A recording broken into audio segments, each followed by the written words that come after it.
केंद्रीय गृह मंत्री अमित शाह का एक बयान जो उन्होंने बिहार के सीएम नीतीश कुमार को लेकर दिया था, उसे लेकर शुरू हुआ बवाल थमा नहीं है। 16 दिसंबर को अमित शाह ने एक इंटरव्यू में कहा था कि बिहार का सीएम कौन होगा ये मीडिया डिबेट में तय नहीं होगा, ये काम यहां सब तय नहीं होते हैं, इसे बीजेपी का संसदीय वोट तय करेगा। और इसके बाद से ही बिहार की सियासत में बवाल मचा हुआ है। नीतीश कुमार की नाराजगी की खबरें आना शुरू हो गईं और इन नाराजगियों के बीच में 25 दिसंबर को बिहार के डिप्टी सीएम विजय कुमार सिन्हा ने राज्य में बीजेपी का सीएम कहने की बात कहकर नीतीश को और नाराज कर दिया। अब नीतीश की नाराजगी का अंदाजा इसी बात से लगाया जा सकता है कि वो 2 दिन की दिल्ली यात्रा पर जाते हैं, कांग्रेस नेताओं से बात करते हैं, लेकिन बीजेपी नेताओं से मुलाकात तक नहीं करते और पटना लौट आते हैं। नाराजगी का सबसे बड़ा कारण अमित शाह का वही बयान माना जा रहा था जो उन्होंने 16 दिसंबर को दिया था। और अब जब अमित शाह के पटना दौरे की बात हो रही थी, लेकिन अमित शाह का पटना दौरा रद्द हो गया। और सबसे बड़ी बात तो यह कि अमित शाह के पटना दौरे के रद्द होने की सूचना भी चंद लोगों को ही दी गई। मीडिया में शाह के दौरे को लेकर किसी तरह की चर्चा तक नहीं की गई। इसके बाद सवाल उठ रहे हैं कि क्या बिहार में खेल हो चुका है? बस इंतजार हो रहा है कि कब नीतीश कुमार पलटी मारेंगे या ये कहें कि कब ऐलान करेंगे। तो बीजेपी क्या अब नीतीश के अगले कदम का इंतजार कर रही है? तो आज हम इन्हीं सब सवालों पर करेंगे अपनी इस स्पेशल रिपोर्ट में एक चर्चा। नमस्कार, मैं हूं अंशिता। अमित शाह पटना आने वाले थे, दिन भर यह खबर छाई रही। 5 और 6 जनवरी को उनका कार्यक्रम तय हो चुका था। जानकारों ने तो ये ही दावा किया था कि नीतीश से मुलाकात के लिए ही वो पटना आ रहे हैं और ये मुलाकात भी तय मानी जा रही थी, क्योंकि पिछले कुछ दिनों से नीतीश की नाराजगी की खबरें लगातार सामने आ रही थी और उसी को साधने के लिए, यानी नीतीश कुमार को मनाने के लिए ही अमित शाह पटना पहुंच रहे हैं। मीडिया की निगाहें अमित शाह के दौरे पर लगी हुई थी। 5 जनवरी को बीजेपी के दिग्गज नेता सुशील मोदी की जयंती भी थी। मीडिया का जमावड़ा यहां पर भी लगा हुआ था, क्योंकि यह तय माना जा रहा था कि शाह पटना आएंगे तो सुशील मोदी के आवास पर जरूर जाएंगे। नीतीश का भी आना तय था, तो तय यह भी था कि यहां दोनों के बीच मुलाकात होगी। लेकिन शाम को खबर आई कि अमित शाह पटना पहुंचे ही नहीं। नीतीश कुमार जरूर सुशील मोदी को श्रद्धांजलि देने उनके आवास पर पहुंचे। अमित शाह का इंतजार 6 जनवरी को भी हुआ। मौका गुरु पर्व का था।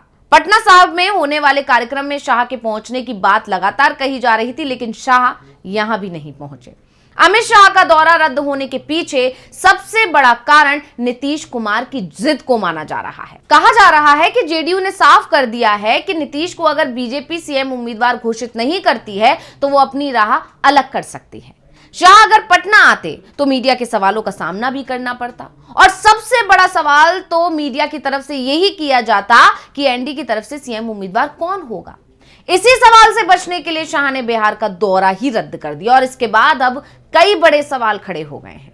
तो सवाल यह है कि क्या बीजेपी को अब नीतीश कुमार की जरूरत नहीं बची है?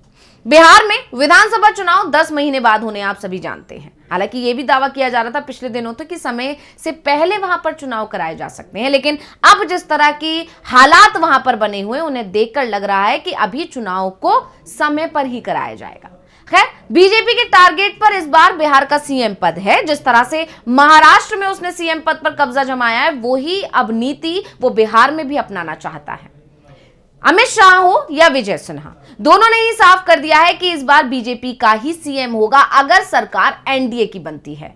तो वहीं दूसरी तरफ नीतीश कुमार सीएम पद छोड़ने को तैयार नहीं दिख रहे हैं। यहां तक कि जेडीयू की तरफ से तो नारा भी जारी कर दिया गया है, 2025 से 2030 बिहार में फिर नीतीश। साफ है, अगर बात सीएम पद की होगी तो जेडीयू नए विकल्प तलाशेगी और विकल्प जेडीयू के पास आ गया है।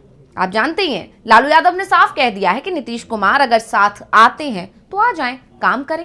हमने उनके लिए दरवाजे खोल दिए हैं और वो भी अब अपने दरवाजे खोल दें। यानी विकल्प नंबर 1 लालू यादव ने नीतीश को दे दिया है खुला ऑफर। अगर बीजेपी के साथ बात नहीं बनती है तो नीतीश कुमार महागठबंधन में शामिल हो सकते हैं। और इसके बाद खबरें आना शुरू हुई कि बीजेपी ने नीतीश को मैसेज कर दिया है कि वो ही सीएम रहेंगे।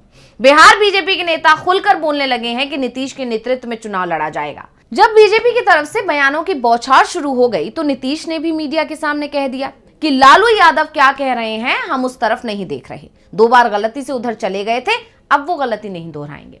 लेकिन नीतीश के इस बयान में भी उनके चेहरे की चमक बता रही है कि इस तरह की गलती वो तीसरी बार भी कर सकते हैं। उन्होंने तो सिर्फ मीडिया के सवालों से बचने के लिए और बीजेपी का ध्यान भटकाने के लिए ये बयान दिया है, क्योंकि बात सीएम पद के साथ पार्टी बचाने की भी तो है।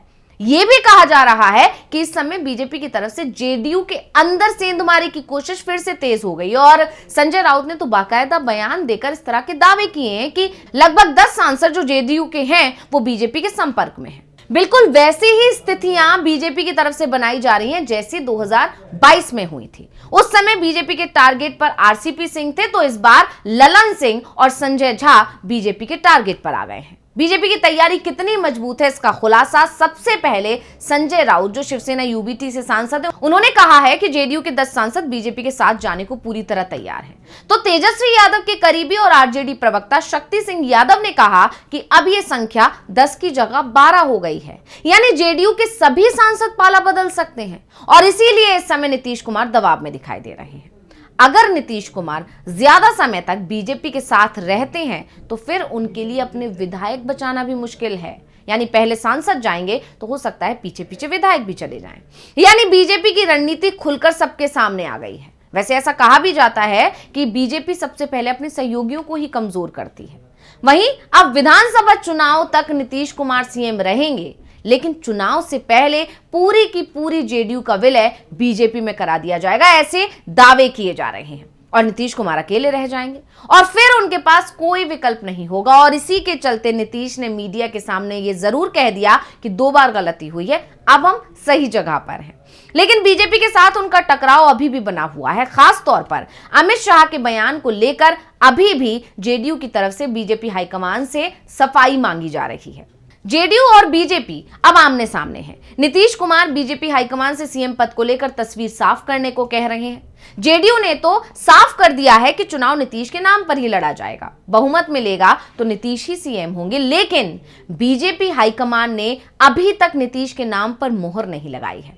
अगर अमित शाह ये कहते हैं कि बीजेपी का संसदीय बोर्ड तय करेगा कि सीएम कौन होगा, फिर भले ही बिहार बीजेपी के नेता कुछ भी कहते रहे, लेकिन होगा वो ही जो अमित शाह ने कह दिया है और ये बात जेडीयू को भी पता है। इसलिए शाह से मुलाकात से पहले नीतीश कुमार सीएम पद को लेकर सब कुछ साफ करने पर जोर दे रखे हैं। तो अमित शाह अपने पत्ते खोलने को तैयार नहीं है और इसी के लिए वो अभी तक नीतीश को सीएम उम्मीदवार बताने को भी तैयार नहीं है और इसी के चलते वो बिहार नहीं आए।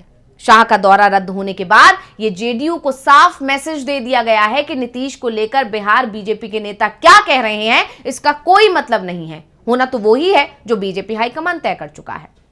इसके बाद अब बिहार की सियासत में बड़े बदलाव ने दस्तक दे दी है और यह बदलाव अगले 15 दिन में ही हो जाएगा, क्योंकि जानकारों का यह दावा है कि नीतीश कुमार ने अमित शाह से मिलने से इनकार कर दिया था और यहां तक कि उन्होंने अपने इस्तीफे की पेशकश कर दी थी। और जब बीजेपी को लगा कि नीतीश कुमार अब जल्दी कोई ऐलान करने वाले हैं और नीतीश को साधने के लिए बीजेपी के पास कोई प्लान नहीं है, कोई रणनीति नहीं है कि उन्हें मनाया कैसे जाए, तो इस हालत को देखते हुए अमित शाह ने अपना दौरा ही रद्द कर दिया, जिससे ना वो बिहार जाएंगे, ना उनसे सवाल होगा, ना चर्चा होगा और ना उन सवालों के जवाब में वो कुछ ऐसा कुछ कह जाएंगे जिससे नीतीश कुमार फिर से बिफर जाएंगे। तो रिपोर्ट आपको कैसी लगी हमें कमेंट करके अपनी राय जरूर दीजिएगा। इसी के साथ मुझे दीजिए इजाजत। देखते रहिए डीवी लाइव। नमस्कार।